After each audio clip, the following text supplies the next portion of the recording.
Bismillahirrahmanirrahim. Assalomu alaykum musulmon birodarlar. Bugungi videoda mana bu Jalolobodlik Ilhomning dadasi Ismoiljon bilan bir ikki og'iz gapirib qo'ymoqchi edim.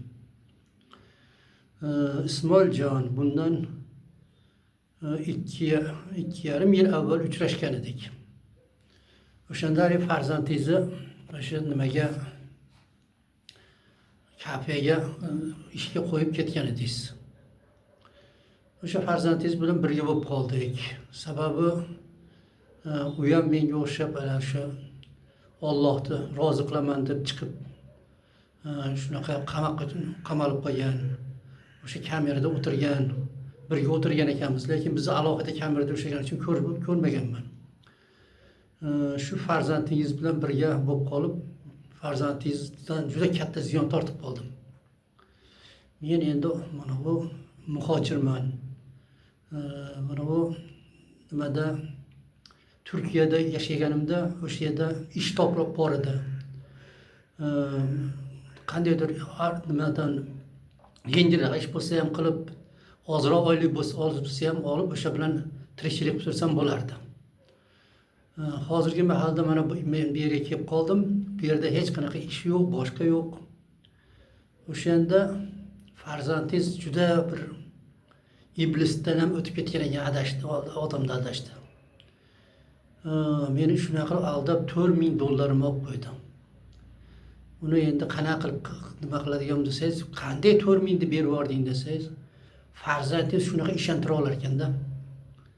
Birinchi narsa shundan boshlandiki, farzandingiz qachon bo'lsa Allohni tilga olib shunaqa bir o'zini halol ko'rsatib, mana bu bir harom ish qilgan odamlarni to'g'risida menga gapirganda, bular qanday Xudodan qo'rqmasdan shu ishni qilyapti deb shunaqa gapirardiki, men o'g'lingizni rostdan ham Xudodan qo'rqadigan deb o'ylar ekanman. O'shandan bitta gapi. Mana bu bilasizlar, işte somsa nima pishirishadi. Turkiyada go'sht juda qimmat. O'sha somsalar desa, uni odamlar olmaydigan, undan foyda chiqaraman desa. Shunda ko'proq ular ot go'shti olib kelish, ot go'shtidan ham qo'shishadi-da, ot go'shti arzonroq. Shu bilan hali somsa bo'ladi. O'shandan ozgina foyda qoladi. Shu farzandingiz menga aytib qoldi, qarang deydi, qanday Xudodan qo'rqmagan odamlar. Ot go'shtini mol go'shti deb sotyapti deb shunaqa bir gapirdiki, juda iymonli deb yoribman-da. O'zi ham, sizni ham yuzingizdan nur yog'ilib turadi. O'g'lingiz ham, gaplaringlar ham juda kelishgan ekan. Shu birga yashab qoldik. Shunda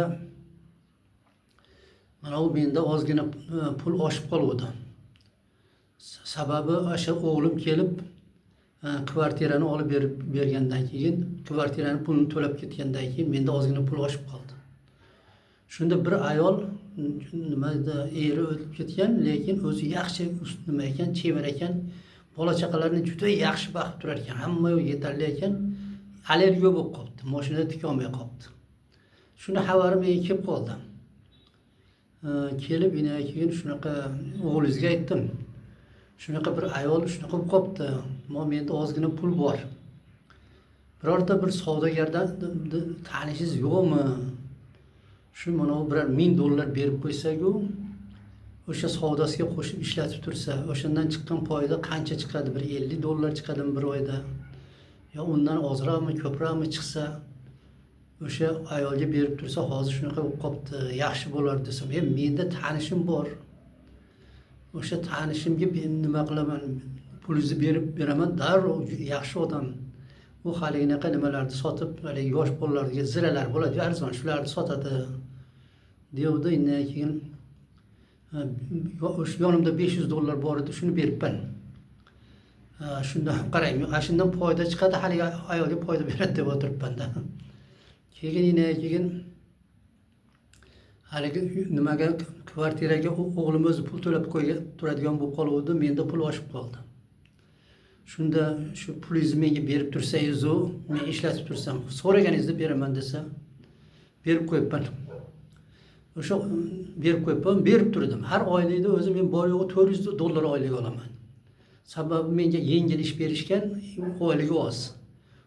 Sizni o'g'lingiz, nevarangiz bilan $1,500 olishadi. Menda o'sha $500, $400dan avval $1000 bir oshirib qo'ydim. Bir ayolda bor edi, unga berib qo'ydim. Lekin ayol meni endi qo'llab turgan, hali ish topib berardi. O'shanga berib qo'ydim. Shu menga pul kerak qoldi desa, haligi ayoldan $1000 ham olib beribman unga. Keyin mana bu nima bo'lganda o'sha $400 olib turamanda. Shu berib tursangiz deb turib shunaqa qilib $1000 o'tdi. Keyin $2000 ga yaqin pul o'tib qoldi. Keyingi oylik olganimda yonimda $400. Endi shu mahalda o'g'lim haligi go'sht yog'larni qovurib olib kelib qo'ygan edi. Mana bu nima guruch, hamma narsa produktlarni olib kelib qo'ygan, kvartiraga to'lab turibdi. Hali $400 menda ishlamay turibdi. Keyin o'sha berib turib oxirida mana $400 qoldi menda. Shu yonimda turib tursin dedim. Endi dedim qo'qis kerak yo'q qolsa desam, bo'pti dedi. Ertasiga kelibdi. Tog'a dedi, haligida savdo rosa kuchayib ketibdi. Shu dedi, haligi $400 ham bersangiz, qo'shib qo'ysa yaxshiroq foyda chiqardi, yaxshiroq berilar desa, shu oxirgi $400 men olibdi shunaqa. U iflos bo'laysiz bermabdi ham birovga, hech kimga. Keyin qani u foyda desam, bu dedi. Keyin nima bo'ldi bu dedim.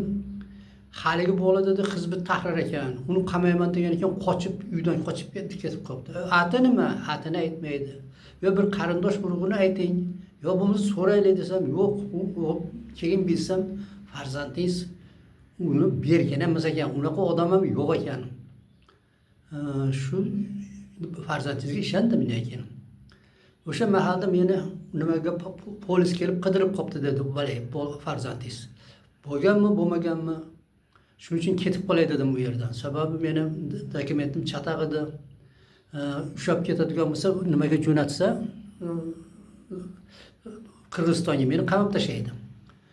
Shunda ketyapti, farzandingizga aytdimki, shunaqa menga endi siz $200 dan jo'natib turing.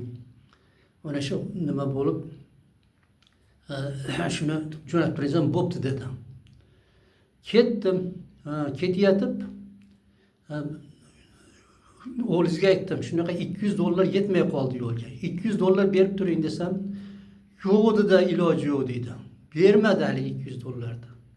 Keyin nimaga borib, haligi Ziyoddin deganga borib aytdim, mana shu $200 sizga beradi, menga berib turing desam, berdi. Haligini ham bermabdi, qarang, $200 deyam. Oradan necha oy o'tib ketdi. Pulni so'rasam bermaydi. Nima bo'lyapti desam, shunaqa narx oshib ketdi. Nima oylikni bermay qo'ydi mana ishxona. 2 oydan beri ololmayapman dedi. Shunga dedi, narx oshib ketgan, hech berolmayapti, nima oshmayapti pul dedi. O'sha mahalda nevarami kafesi bor edi, birov bilan sherik bo'lib o'tgan. Bo'lmasa ota bola shu yerga kelib, shu yerda ishlaylar. Shu $1,500 beradi. Bu yerda yotoqxona bor. Ovqat tekin, o'sha bilan tirikchilik ketasiz. Yo'l kiraga pulim yo'q deydi. Desa, nevaramga haliginda o'g'limga aytdimki, nevaramga sen shunaqa yo'l kiraga pul berib qo'ying, kesin desa $1000 beribdi. $1000 olib kelmayapti.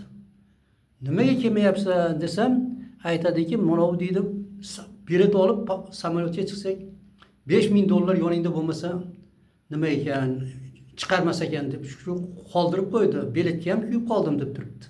O'shanda ham bolangizga ishonibman. Keyin nevaram telefon qildi, haligi odam yana 5000 berib turing deyapti. Nimaga qilay dedi. Men aytdimki, yo'q, bermagin dedim. U odamni dokumenti chataq. O'shanda ham bolangizga yolg'on gapirganiga ham ishonmab, bilmabman, o'ylab ham ko'rmabman. Dokumenti chataq, ya'ni ushlab oladigan bo'lsa pulni olib qo'yishadi. O'ziga javr bo'ladi keyin. Men o'yladimki, oldirib borsa albatta menga beradi deyapman endi. Shuning uchun hali odamga javr. U bolangiz qarasaki, u pul ulyapti. Undan ham olyapti. Keyin u haligi o'g'lim meni ko'rib keluvdi. O'sha kelganda o'g'lim bilan bir marta uchrashib turiblar, shunaqa pul kerak deb turib 550 o'g'limdan olmagan ekan, buni aytmabdi. Endi keyin shuncha olib turib yana 5000 ga olib qochib ketaman degan ekanda. Iblis nima qilibsizdan Ismoiljon? Shuni endi mana nima qilasiz endi? Mana nima qilib aytyapman jallovatliklarga, shu odamni bir gaplashib ko'ringlar deb. 15 minutdan ortiq o'tmaydi. Boshqa ishlar ko'p, endi men 15 minutdan ortiq olmaydi. Shuning uchun hammasini gapira olmayman, sindira olmayman. Ertaga yana ba'zi bir nima bo'lganlarini aytib boraman. O'sha farzandingiz bilan gaplashing. Mana 2 yildan oshdi. Xudodan qo'rqsin. Agar hozir pulimni naq beradigan bo'lsa ham, o'shandan beri pulni 2 barobar kuchsizlandi. Mana shunaqa qilib menga zulm qildi. Lekin shu beraman deb bermay yuraveruvdi. Achchig'im kelib so'kib yuboribman ekan. Axir mol achchig'i, jon achchig'i deganda axir nimasi $4000 o'tib ketganda. Shunda bolangiz aytadi, sen Xudo men deydi qiyomatda seni ushlab do'zaxga tushasan sen. Meni enamni haqorat qilding deb. Shu bermagandan keyin achchig'im ketib, og'zimdan shunaqa shala gap chiqib ketibdi. Bolangiz aytayapti, endi qiyomatda javob berasan sen deydi. Bu bolangiz nima qilmaydi ekan. Endi boshqa odamlarga aytib qo'ygan. Shunaqa javob berib qo'ygan endi odamlar. Shu odamni uyi mana Jallobodda, yo Suzodami o'sha yerda edi. Bir o'shadaglar odamlar solishtirib keladi. Keyin inaki Shuhrat Labaz deb qo'yamiz. Siz haligi turmada birga o'tirganmiz bilasiz. O'shada Ilhom ham birga o'tirgan ekan o'sha yerlik. Shuhrat siz haligi bilasizmi, men nimada birga o'tirganmiz. Petrovkada ham birga o'tirdik, keyin ana Rioda ham birga o'tirganmiz. Shuni bir surishtirib ko'ring, o'sha odam bilan uchrashib, otasi bilan gaplashib ko'ringchi, otasi Xudo urib qo'ygan odam bo'lsa, bermas. Endi bo'lmasa bir Xudodan qo'rqadigan odam bo'lsa, berishar. Shundan endi $1000 yaqini o'tdi. $1000 emas, undan ozroq. $370 oldim. Keyin hali bolam ham bir $50-60 mi, bir $100 mi olibdi. Shundan endi hozir 3,5 minggacha bordi. Shuni nima qilincha bir Shuhrat, siz ashunga yordamlashib boring. Hozir mana bu men turgan joyda ish yo'q ekan. Nimada Turkiyada hali ish bor edi, eplab tirikchilik qilib turuvdik. Shunga endi hozir juda qiynalib qoldim. Uydagilar jo'natib turibdi, lekin ularda ham juda qiynab bordimda. Shuni kim ashi Jallobodda bilsalar, otasini ati Ismoil jon degan odam, shu yuzidan nur yog'ilib turadi. O'zini yuzidan ham nur yog'ilib turadi. Qizi bor, bir 12 yoshlik, shunaqa hijobda, xotini hijobda. Muhammad Amirmikin, Muhammadmikin, o'g'lini atib shu 21-22larga kirib qolgan bolam.